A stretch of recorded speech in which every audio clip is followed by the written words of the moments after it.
Vote ایک گواہی ہے. جب تو کسی کو ووٹ دیتا ہے تو کہتا ہے تیرے سیاہ سفید میں تیرے ساتھ ہوں. پھر کس طرح تو کہتا ہے کہ اس نے ظلم کیا میں موجود نہیں تھا. بڑا لوگوں نے برا بلا کہا نا, حکمرانوں نے ختم نبوت پہ یہ کر دیا وہ, تو میں کہتا ہوں وہ تو سارے ٹھیک ہے غلط تھے تو ان کو ووٹ دینے والے انہوں نے کس مسجد میں آ کے توبہ کی؟ انہوں نے کہا آ کے اپنے نفل پڑھے اور کہا ہم سے غلطی ہو گئی ہم بھول گئے. وہ کدھر ہیں وہ لوگ جو ان کو سپورٹ کرتے ہیں؟ یہ خود آ جاتے ہیں.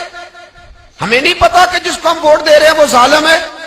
ہمیں نہیں پتا جس کو ہم ووٹ دے رہے ہیں وہ جابر ہے, وہ فاسق ہے, وہ چور ہے, وہ ڈاکو ہے, وہ بے ایمان ہے, رسا گیر ہے. پھر بھی لائن میں لگ کے ووٹ دیتے ہو, پھر بھی برابر کے شریک ہوتے ہو. پتہ نہیں وہ کون ہے, ساری خبر ہے. کیا مانگا تھا یزید نے امام حسین سے؟ ووٹ. تو دے دیتے چپ کر کے امام حسین. مسجد نبی میں بھی تو جمعہ پڑھاتے تھے, مسجد نبی میں جمعہ پڑھاتے تھے, مدینہ شریف میں مصطفیٰ کے جانشین تھے. یزید کہتا تھا جو آپ کہیں گے مل جائے گا, پر امام حسین نے فرمایا یہ نہیں ہو سکتا کہ میں مسجد نبی میں نماز پڑھاتا رہوں اور میرے نانا کی امت پر کوئی ظالم مسلط رہے. یہ نہیں ہو سکتا.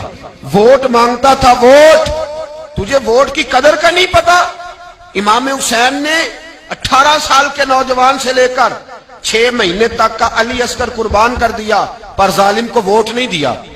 تیرا کیسے حوصلہ پڑتا ہے؟ پھر تو 10 محرم کی دیگ بھی پکاتا ہے.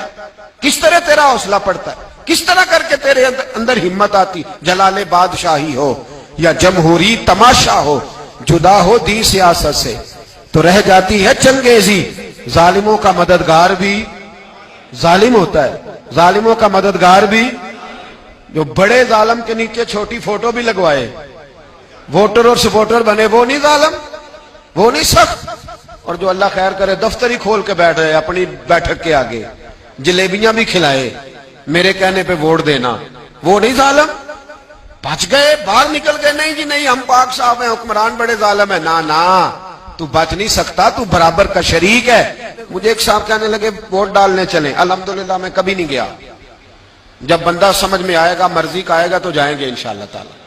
نہیں گئے تو نہیں گئے. میں کہنا بڑی کھلی بات کر رہا ہوں, میں بھی تو مسجد کا مولوی ہوں نا, میں بھی یہ خانقاہ کا مسند نشین ہوں. کھلی بات نہیں جاتے بھئی ہم.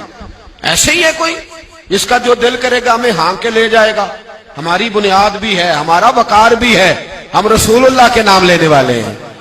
ایسے ہی جس کا دل کرے آگے لگا کے لے جائے. کیا مطلب ہوا اس بات؟ نہیں گیا. ایک صاحب کہنے لگے ووٹ قوم کی امانت ہے, تو امانت ضائع نہیں کرنی چاہیے. میں نے کہا ضائع نہیں کرنی چاہیے, پر بے ایمان کو بھی امانت نہیں دینی چاہیے, ورنہ زیادہ ضائع ہو جائے.